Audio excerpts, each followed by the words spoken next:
Cool. I talked to David Clennon last week about this too. Dude, So, and then you're I a got lucky called man. next What? week. Okay, great. You got Clennon. That's a blessed position to be in. Anytime anybody can have a conversation with David Clennon, their life is improved because of it. That is my opinion. It Right? went far deeper than I thought it would. Oh no, How man! much You discussed the film. exactly. You can ask Dave Clennon like what the price of bread is, and he's going to tell you why. It's good stuff. So, how did you get involved with this project? It was a regular old audition that came down the line. From my agents. There was a, in fairly large print, it said you must be okay with nudity, which I think was a fair thing to put into the audition slip. But I read the script, and there was a lot of stuff in there that appealed to me. And truth be told, American conventions when it comes to the physical form are perhaps still a little bit puritanical. And I think that, as a culture, we can probably evolve past that. And it might do us some good. So it didn't really bother me to, the idea of being exposed, both emotionally and physically. Mm-hmm. Because, come on, we're all here. We all look like that. It's no big deal.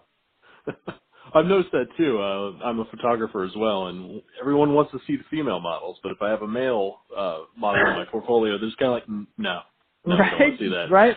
And in the meantime, like one of Leonardo da Vinci's, most famous sketches is of the male form. So, like, come on, people, let's move ahead. Let's move ahead.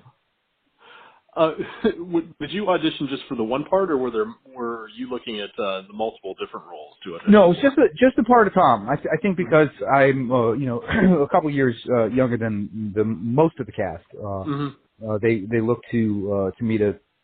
Well, I think I fit the mold for the guy who's sort of the newcomer, who's sort of learning from these older men and having an experience that is perhaps not as far along, chronologically, as the rest of them.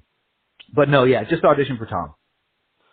I don't think he's quite the most vulnerable of the group, but there's something about him when he's telling his story. You could see that there's more that needs to be dug up there. There's an underlying, I wouldn't say frailness, but I would say that being in that position, I've been in that position before when you don't have a job and you feel like you're just not a man because you're not providing. So there has to be more there. There's something else to his story that just didn't get told. It's interesting. It's funny that you picked up on that, and I'm not sure if perhaps I was giving away too much of my own personal experience in the performance. But like the way I look at it, the character, the character of Tom struggling with those issues. Especially as they were pointed out by the other members of the group, is in itself perhaps also a little bit behind the times. Like me, personally, Mackenzie, I think the idea of someone being a caregiver to a child is far more valuable than any amount of money that somebody could pull in. Men for millions of years, well, hundreds of thousands of years now, have looked proudly upon ourselves in the mirror. At the bloody carcass of the thing we killed and dragged home. But the fact remains that the work that happens at home with the raising of the children is perhaps just as important or more important than going out and clubbing a saber-tooth.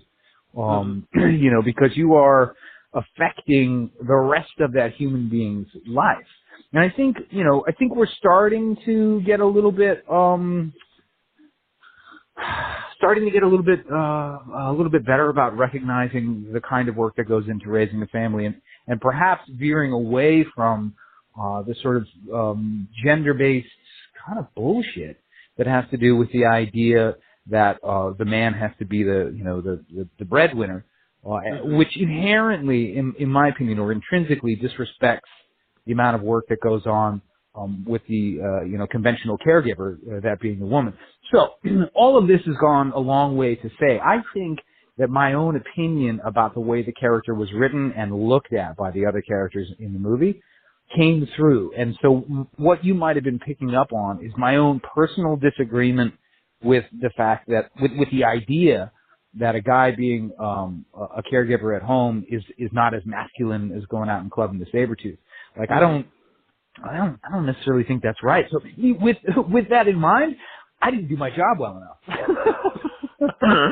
But fortunately, because the character is sort of like the audience in that he's the new guy and is the way that the audience meets the group, I think that there is kind of a fortunate position for an actor to be in that the audience immediately identifies with him and projects onto him their own curiosities and wonder about what's going on. And so any expression that you see on my face could be interpreted in as many different ways as there are audience members. Do you feel the film is kind of a reaffirmation for a lot of men that feel they're kind of stuck in that in-between? They're not the old guard, but they're not the new guard, but they just don't really have a place with the way society is changing? It's interesting because a lot has happened since the film was actually filmed in terms of America's cultural discussion, in what we're talking about and how we're talking about it. And that's a good thing. Where we are now is a tremendous thing. I exercise a lot of caution when I talk about promoting the film, though, because I know the filmmakers sort of feel grateful that the national conversation that's going on right now is one that makes what's going on in the film a little more palatable. But I am loath to make any sort of comparisons or to attach the film to what's going on with respect to the women's movement and the Me Too movement, because I think the thing that men need to do most right now is listen. And so telling people that the film is reflective of the Me Too movement, in my opinion, is both mansplaining and manspreading in one fell swoop. I think one of the great things that people can learn from this film is that it's okay to listen. There's a lot of talking in this movie, but there's like 6 times as much listening as there is talking. And so there's a lot of shots of guys with their mouths closed listening. And I think that's one of the most important lessons that men in particular can take from this movie, is that it's okay to listen and that it's important to listen. Because as it relates to what we're experiencing culturally right now in this country, we need to fucking listen. Men need to keep their mouths shut and listen, because we have a lot to learn. That's my opinion. And I'm sure I'll take flack for it, but I think we could really, really put ourselves in a position to make some tremendous advances, both culturally and socially, if we are willing to have, pardon the expression, the balls to keep our mouths shut and listen. Out of all the characters, which do you think, besides your own character, kind of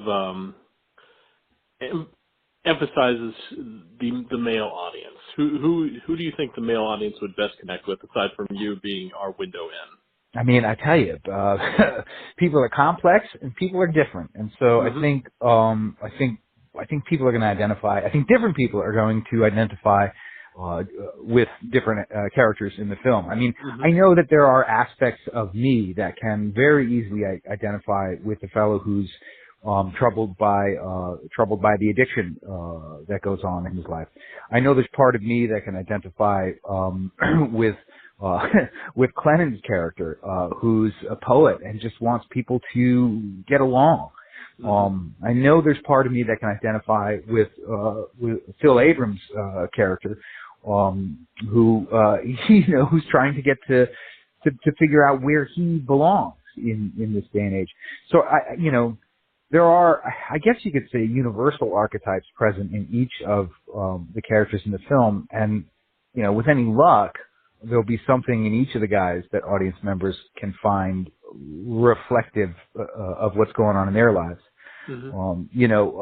Hopefully not to the extent that some of the people are. I mean, poor Stephen Tobolowsky's character's up against it, but there's a lot of people out there that are facing things like divorce and things like bankruptcy and things like not really knowing what to do. And so, it depends. I think different people are going to get different things out of all the different characters. That's human nature.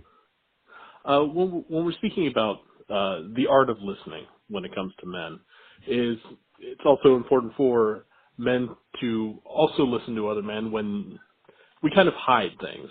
A lot of us, we keep things buried deep because for whatever reason it is, either culturally or whatever.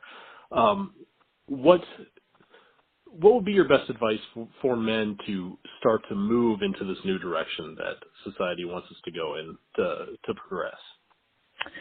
I mean, there's a lot of advice. I think that's, I know it exists within my family, but I'm sure that it exists, throughout the country and throughout the world. There's a lot of men out there who think they know better than everyone else. I know for sure that I know better than all the other people in my family. That's just fact. But that's also human nature. I think the best advice that I could give, people coming out of this movie in terms of how to apply what they've seen to the world around them is to be willing to accept the possibility that you don't know best, and that there is something that you can learn, not just from other men, but from the world around you. From watching human interactions, from being, being reflective about your own behavior, and being willing to accept that perhaps the way that you've behaved in the past is a little outdated, and that it's time to behave a little differently in order to, if you'll pardon an expression from football, keep the ball moving. Mm-hmm. Since the other gentlemen in this film had to kind of have a camaraderie that was set, who knows how many years prior to when this film takes place, did you kind of feel like, did they keep you as the odd man out, so you kind of still had that outsider feel when you had to perform with the rest of them? Well, yes and no. Yes and no. I mean, one of the blessings and curses of my personality is that I like people, which means that I like talking to people and I like connecting with people. And so immediately as a troupe of actors, I think we all connected on on a level like castmates are supposed to connect. We also had about a week of rehearsal, which was very fortunate and something you don't necessarily find with an independent film. And so we spent a lot of time together as a group before we actually started filming. Nothing was really kept from me, and I certainly didn't have any. There were no roadblocks to buddying up. But I think there was just sort of a natural separation between Joseph and the rest of the guys, because he was saddled with having to direct the film and also having co-written the film. He had a lot of other stuff on his mind besides just making sure he knew all his lines. Yeah. Although he did have a head start in that respect because he wrote it. What was one of the more difficult parts of the film to get through, either emotionally or physically? Was there anything that just kind of was grating because it was so difficult or took a toll on you? God, nothing jumps to mind, and I think that's a testament to a number of different things. First of all, having like a terrific crew with whom we were working. Everybody knew what they were doing, even though we were not a very big crew. Everybody worked hard and was dedicated, and the actors are all old pros, myself included. I mean, just because I started as a kid, the number of years as an acting veteran I think was comparable to the other guys, except maybe Clennon. He's gonna kill me for that. No, he won't. He's got a good attitude. And so everybody came prepared, and that was extremely important in terms of cohesiveness. I guess if I had to pick something, there was I sort of felt for Stephen Tobolowsky because he was covered in that manure for a couple of days there, which was not a lot of fun for him, and so my empathy was stretched. And there was the one day that we were shooting out in the street, the scene where we tried to get Carl to come back inside. that was challenging just because we had limited time to get that done. But honestly, I think the biggest challenge for anybody in the film has got to be for Steven, to be in that dirty makeup for as long as he was. Yeah, he was such a gentleman about it too. He was really gracious and kept a terrific attitude all throughout. What was clearly an uneasy situation. I spoke to an actress a few months ago who had a nude scene, and she said after a while you just kind of get used to it. For men, it's a little bit different. Well, speaking personally of myself and being nude in front of the camera before, it takes a little more getting used to for us. Did you find that was a difficult thing to do with another group of men and a whole cast and a whole crew just in a small space? Well, it was interesting because, like, you know, I played a lot of baseball over the years, and I played a lot of hockey when I was a younger guy, and so there was plenty of locker room time, which gets to a point where you just don't give a shit, and you're out there, and it's no big whoop. Granted, that's a lot different than being there with a camera and a bunch of other people with their clothes on. But from what I remember, it wasn't particularly difficult. I mean, we all sort of had a job to do, and we were all being professional about it. And I think that there was a great deal of caution, just to begin with respect to not only our experience, but the experience of the people around us. You know what I mean? Because everybody gave it a fair amount of grace, and so it didn't end up being difficult in the least. I think the majority of our concern was just to make sure we didn't dirty up the furniture.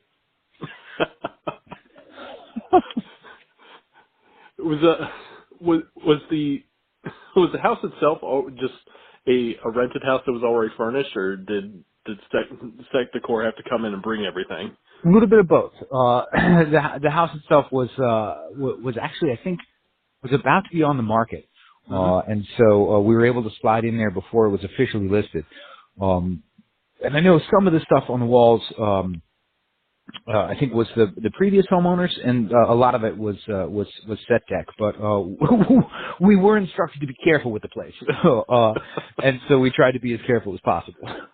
But it has got to be a challenge. I had one of the few things I've been involved with. We had a whole cast and crew coming through our actual house filming stuff.